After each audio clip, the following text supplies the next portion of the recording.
some of the examples of each company's core competencies, right?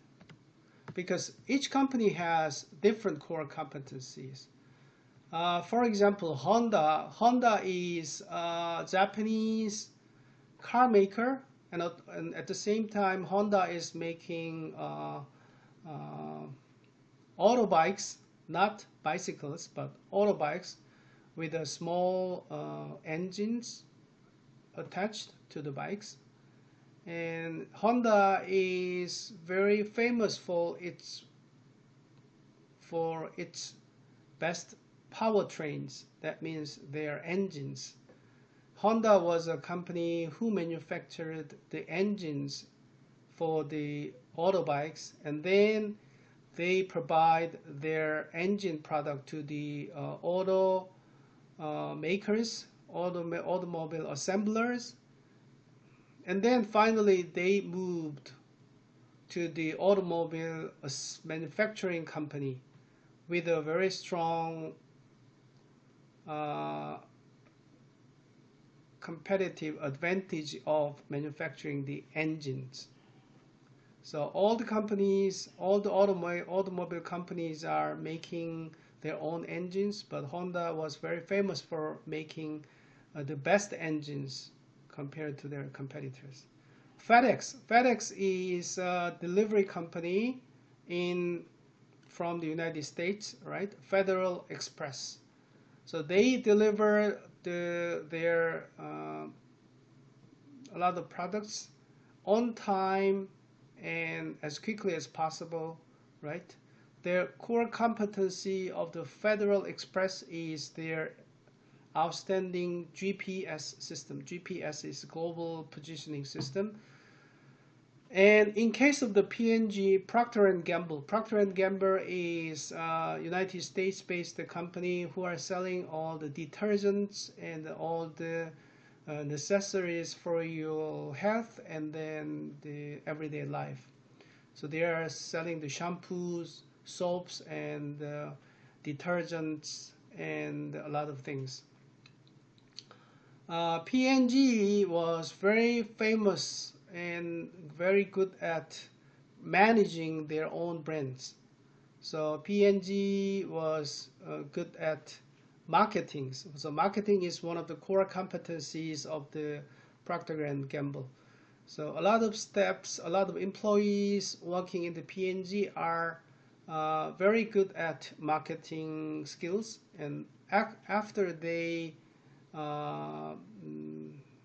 move out from the P&G, they are just working in a lot of famous marketing areas.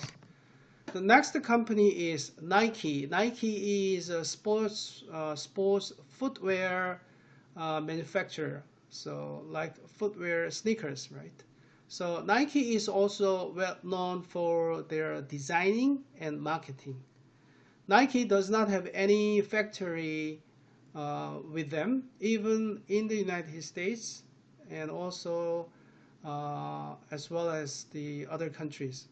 Nike outsources all the manufacturing and production facilities or the functions to the overseas. And Vietnam and other Southeast Asian countries are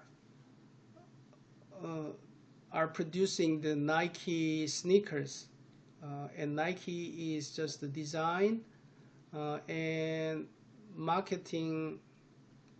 Nike is doing some design and marketing activities only. And the next company is Amazon.com. It's the largest online e-commerce sales platform based in the United States. And Amazon.com is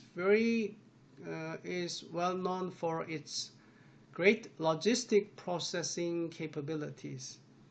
Amazon.com has a lot of big warehouses in the United States and outside the United States in a lot of places, and they provide the supplies of a lot of products in the warehouses even before the customers order some products. And by providing the inventories to the warehouses first, and they can reduce the delivery time to the customers, to the end customers. So it's interesting to say that the logistic processing capability is actually the core competencies of the Amazon.com. The next company we are looking at is the Apple. Apple is the electronic appliances manufacturer like Samsung, right? They produce the Apple series of smartphones and personal computers, etc. And Apple is very well known in terms of hardware and software ecosystems. So they have their own software and hardware systems, and it is said that their core competency is in those systems. Finally, Samsung Electronics. Samsung Electronics is very well known for their fast investment and execution. Actually, in the development of the smartphone, Apple was faster, and then Samsung was the follower. But Samsung catch up with the Apple in developing and manufacturing the smartphones. And after introducing their first smartphones to the market, and they try to incorporate a lot of feedbacks from the customer in making the second series of the smartphones. So in that area, Samsung is very good. Fast innovation, investment, and executions. So in short, every company has different core competencies.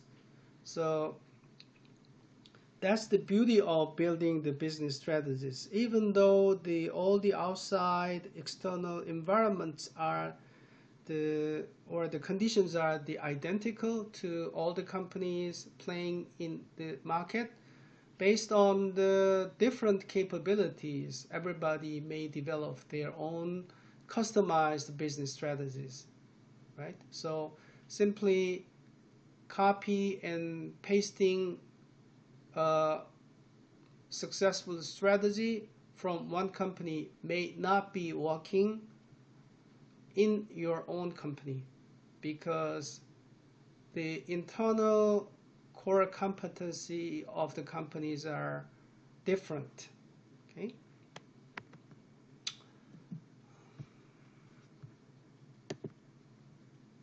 So in developing the business strategy, you have to assess what kind of management resources you have and what is your core competency to leverage in building business strategy. There are distinctive 4 different types of management resources. First one is material resources. Second one is financial resources. Third one is human resources. And finally, intellectual resources. In the previous slides, I said at the individual level, you may have your time and energy and your money in your pocket are the types of your resources. The time can be converted into the human resources, right? Because in a company there are a lot of employees. If you have very talented employees, that might be one of your core competencies. If you have the time and then the money may be your core competency, so that is converted to the financial resources at the company level, right? And there are other resources at the company level, material resources, that is the physical resources, like advanced production facilities, factories, business location, if you are in the retail business, or a number of the distribution stores, or the scope and quality of the telecommunication networks or infrastructures. Those are the material resources you have. And even though those are the identified resource core competencies, those are very difficult for the competitors to replicate. Okay, in case of the Samsung Electronics, they have a lot of and big production facilities. So if you are a new entrant or who considers in producing semiconductors, and it's very difficult to catch up Samsung Electronics without a huge production facilities. So those can be one of the core competencies. And business locations. If your store is at the center of the metropolitan Seoul, which is the capital city of the Seoul, that can be your core competencies. And also number of the distribution stores. I used to work for one of the best Korean commercial banks in Korea. In their case, their core competency was extensive the branch networks in all over the extensively in entire South Korea. Okay, so the next type of the strategic management resources is financial resources. That is excellent cash flows or cash generating cash capacities or sound financial statements. So if you are engaged in commercial banks, all the banks may require sound cash flows or the sound financial statement. So financial resources are definitely one of the core competencies. And human resources, okay, strong leadership from top management, a group of experienced managers, highly competitive and well-motivated trained employees. Those are the human resources, which can be one of the core competencies of the company. Especially if you are a startup, you have to have excellent human resources. That can be your foundation for the competitive advantages. And intellectual resources are also important management resources. What are the intellectual resources? Enterprise-specific production experience or facility management know-hows. So those experiences and know-hows are intangible assets, intellectual assets. Or if you have a very good brand's name, such brand assets are very important intellectual resources. Or the propensity to innovate, especially you are in startups, such an innovation propensity is intellectual resources. Or flexible organizational culture to the change of the external environment, such as the flexibility of Google, flexibility of Kakao, or flexibility of Samsung Electronics. Those are the intangible resources and patented assets, right? So if they have a lot of engaged in R&D activities and they have obtained a lot of trademarks or the intangible assets or the patents, those can be those intellectual resources can be your core competencies. So which of those management resources is your core competency compared to the competitors? So in building your business strategy, so assessing what kind of core competencies out of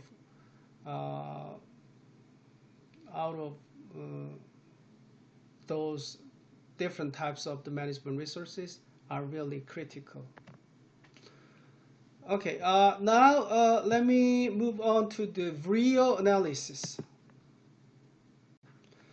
VRIO analysis is a useful tool in identifying core competency of a company. Okay, so I told you that there are a lot of different core competencies in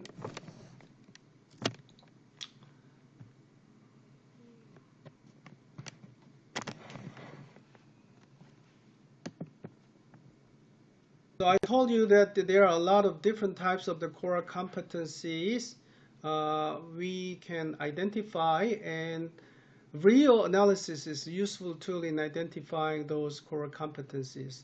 What are the VRIO analysis? VRIO analysis stands for four key elements in identifying core competency of the companies. So V means valuable, R means rare, I means inimitable, O means organizationally specific. So core competency should be valuable. So we have to ask whether the company sees the opportunities with its resources. Can the company seize the opportunities with its resources? Can the company overcome the threats with its resources? So anything valuable can be the core competency. Without the value, it cannot be the core competency of the company.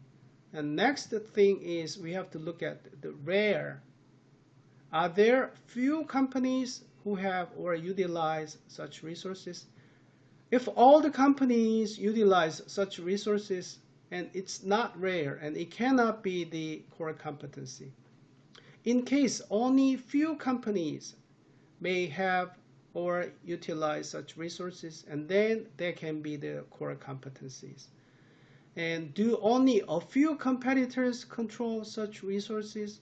In case only a few competitors control the resources, and then we can say that okay, it's rare, and then it can be the competitive advantages. Core competency should be inimitable. So how much does it cost to acquire such resources? If that's cheap, it cannot be the core competencies. Thus, having those resources put you at an advantage in terms of the cost effectiveness. If say yes, and then it can be inimitable. And core competency is organizationally specific. Are there structures and rules that effectively utilize the resources? If that's the only organization, if you are the only organization who has those structures, and then you can say that those are your capabilities. Is there an organization in place to make good use of these resources? Yes. So in case of the Starbucks, so there are a couple of competencies. In case of the Starbucks, they are very good at Wi-Fi, internet connection, R&D power, human resource management, location of each distribution, high quality product, and social enterprise image, staff welfare, and also relationship with coffee farmhouse customer experience is great, well-known brands. So you can list up a lot of potential competencies first. And then according to the VRIO, value over rare, inimitable, organization specific, you can check whether out of those competencies Starbucks may have. So Wi-Fi internet connection, okay, it's valuable. R&D power, valuable. All the competencies we have listed are valuable. But in terms of the rareness, okay, Wi-Fi internet connection is not rare. R&D power is not rare. Some of them are rare. And then we also look at from the inimitable perspective. Some competencies are easily imitable, and others are inimitable. And finally, we have to look at those competencies from the perspective of organizationally specific. We can only say that the only 3 are organizationally specific. So only 3 competencies may fulfill the requirement of those 4 elements of core competencies: valuable, rare, and inimitable, and organizationally specific. So we can say that the 3 competencies out of the entire 10 candidates can be Starbucks core competencies. Okay? So in identifying the core competencies of a company, first, as we have done in the Starbucks case, list up all the candidates of the competencies, all the competencies as we have done in the Starbucks case. And then verify those competencies with real. Okay? Valuable. Can you give value to your customer? Rare. Are we the only ones who have it exclusively? Inimitable. Can anybody easily buy it from outside? Organizationally specific. Is our organization specialized for these capabilities? So first find the various competencies and then verify with the real analysis. By doing that, we can identify our core competencies. And then in building business strategy, it is important to develop the ways to compensate the deficiencies after identifying core capabilities needed. As I have emphasized, number 3 in this article, first, if we consider entering a new business, the first thing we have to do is define the nature of the business and identify core capabilities needed. And then assess our internal factors, whether we have such capabilities or not. So assessing the differences between the required capabilities and then the capabilities we have is the second step. And finally, developing the ways to compensate the deficiencies from outside is the final step to do in building the business strategies. Okay, this is the end of today's class, and today I have introduced the concept of core competency, and I also explained why understanding core competency is important in building the business strategies, and I also illustrated some of the examples of each company's core competencies and out of a lot of different types of the management resources. And finally, I introduced the concept of the VRIO analysis, which is a useful tool in identifying core competency of the companies. And in building the business strategy, try to leverage the concept of the core competencies to find out the deficiencies, and finally developing the ways how to compensate the deficiencies from the outside. Okay, that's pretty much it. And thank you very much for listening my class. And next time, let's talk about building the marketing strategy. And I'll also explain the 4P concept in building the marketing strategies. Okay, thank you very much and hope to see you in next class. Thank you.